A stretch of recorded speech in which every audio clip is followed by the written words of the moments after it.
Hey guys, welcome back to another video in the r/EntitledPeople subreddit. I have 3 stories for you today involving an entitled neighbor that slashes OP's tires, an entitled guy that's so sad he doesn't have a date, claiming he's such a nice guy, then goes on to tell OP that she's a 4 and her sister is a 10. And last, but definitely not least, an entitled father that catches his car's engine on fire, forgetting that his daughter is in the smoke-filled car because he's more worried about the car and having to rebuild the engine. Good golly, some people just should not have kids. Neighbor believes public parking space should belong to him, slashes our tire. This happened just a couple of months ago and thought I'd share with you guys. Some context. Where I live, houses don't typically have driveways. If you have a parking garage in your house, the street parking space in front of it is considered yours and not legal for someone else to park on without your permission. If you don't have a garage though, that street parking space is considered public, and anyone has the right to park on it anytime. The only instance in which it's not legal to leave a car in a public space is if you're using it to abandon the vehicle, i.e. leaving it there for a ridiculously long amount of time without moving it. Now to the story. I used to live in a small apartment complex. There were 6 apartments distributed between 2 floors. None of them had a garage. I didn't used to have a car until my boyfriend moved in, so I had never really paid attention to the parking spaces. When he moved in, he started leaving his car in front of the apartments on the very legal first come, first served spaces. Well, 2 of the downstairs neighbors seemed to believe that since we were living upstairs, we were stealing their spaces because the spaces were in front of their apartments and they should have them for themselves. Not sure how they wanted us to park up in the air. We had that discussion with them multiple times, told them to get a government permit to make it exclusive and rightfully theirs, and we would stop parking there. They didn't get them, we kept parking. One night we go out, go to get in the car, and realize that one tire has been slashed. Really weird, but we just change it without adding 2 and 2 together. The next day, awesome neighbor tells us that police officers had attended a report of an abandoned car, our car. Apparently, entitled neighbor thought it would be really clever to slash our tire to make the car look abandoned and then open an abandoned car report on it. This way, police would come and tow our car, freeing up the space and costing us a lot of money in the process. When we looked up the report, the guy had said that we hadn't moved the car in months. We moved it at least 3 times a week. Since awesome neighbor saw the officers inspecting our car, he went down to talk to them and explain that the car belonged to us, that we had it in constant use, and the report was fake. It helped a lot that we had changed the tire right away before police went to check it out. The most infuriating part about this is that entitled neighbor would come up with multiple trash cars that barely moved all the time, and he would take up 5, 6, or even 7 street parking spaces at a time. So he did understand the concept of public parking, he just believed everyone should give up their parking rights to him. We tried talking to him after the incident, and he was way too coward to face us. Instead, sending his wife, who told us we needed to have empathy for him. Anyways, now we have moved to a place with assigned parking per apartment, and so far, no entitled neighbors around. The neighbor's wife wants them to have sympathy for him? For what? Being a dick? I vandalized your property, but you should have empathy for me. I can't believe people like this actually exist. If I were OP, I wouldn't have let that whole situation fly so easily. I totally would have filed a vandalism report on the entitled neighbor and got the nice neighbor to sign as a witness. And I know that people like that never learn their lesson regardless, because entitled people never do, but at least get some satisfaction by getting him fined or something. Like, damn. Oh, that's not very Buddhist of me, is it? Oh well, petty revenge is more fun than peace anyways.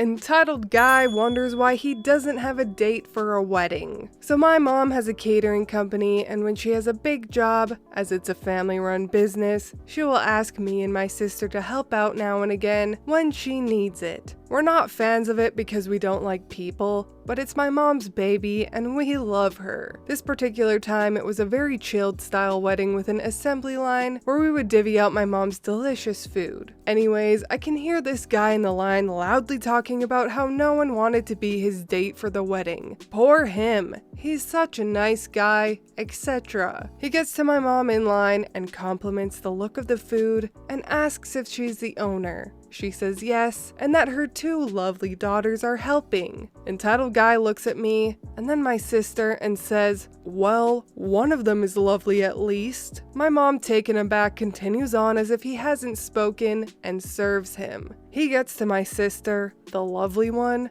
and tells her she's beautiful, and how does it feel to be the typical beautiful younger sister. And she gives him a basilisk stare and asks him if he wanted a bread roll. Entitled guy not wanting to hold up the line despite clearly wanting to carry on speaking to my sister, and gets to me. Entitled guy looks at me and says he rates me about a 4 out of 10, and how awful it must be for me to have a 10 out of 10 looking sister. Now, I don't think I'm ugly, and I do think my sister is beautiful, but we look very different. She is very slim, athletic, tanned with bleach blonde hair, with conker-colored eyes, whereas I'm an hourglass, pale skin, gray eyes, and heavily tattooed. So I'm aware I'm an acquired taste. I am not offended he thinks my sister is beautiful. I think she's beautiful. However, I am offended that he thinks we want his assembly line commentary, especially when he looks like a human version of Seabiscuit. So I lean back and say, "You're the guy without a date, right?" I can see my mom twitching like, "Please, for the love of God, don't be too harsh." He's grinning at me with his friends, all proud of himself, and I say, "I wonder which one it is, if it's your lack of manners, looks, or personality that stopped you from getting a date when everyone else has one." Pausing to put some food on his plate, I hand it back to him and smile. I imagine it's all 3. Also, despite being a 4, I've never not had a date for a function. Have a good day now. I never got to hear his response as the line needed to keep moving. However, Seabiscuit's smile is now gone. Such a shame. And I didn't get told off by my mom. Winning. Maybe now he'll have a better approach to women. I doubt it though. I feel like comparing that guy to Seabiscuit is an insult to Seabiscuit. Maybe Seabiscuit's ass? Gosh, what a dick. Both OP and her sister sound like total hotties, and I'm personally glad that that guy didn't have a date, so that no woman has to be subjected to his awful presence. I love how OP handled it though. So beautifully snide. Couldn't have done it better myself. You go, girl.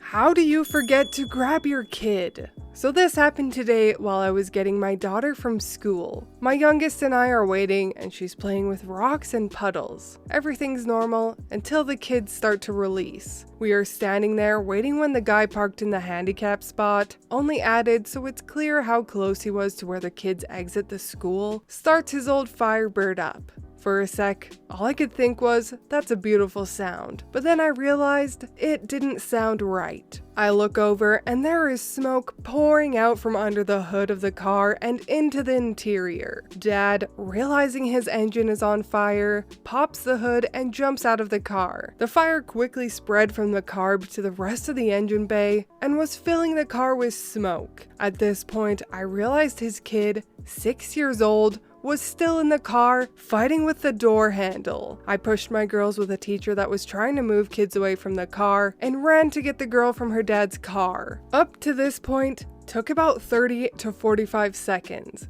After the fire was put out, the school maintenance guy brought out a fire extinguisher, the dad made a few calls and then walked away from the car, about 10 minutes from the start. He found out I took his daughter out of the car and his response was, "Oh, I forgot she was in there. I was worried I'd have to rebuild the car if I didn't get the fire put out." No one was hurt, but I'm still confused and angry. How do you forget your child is in a burning vehicle? How do you worry more about rebuilding a car than about the harm to your child?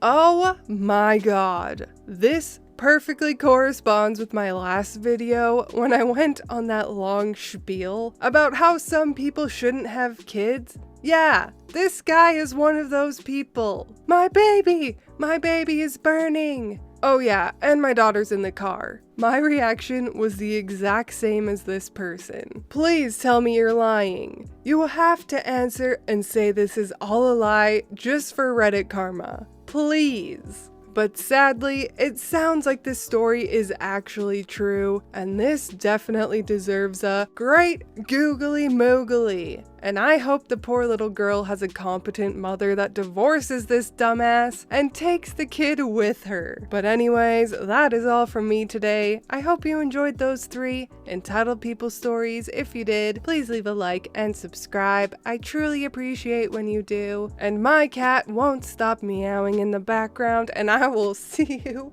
in the next Reddit story. Bye!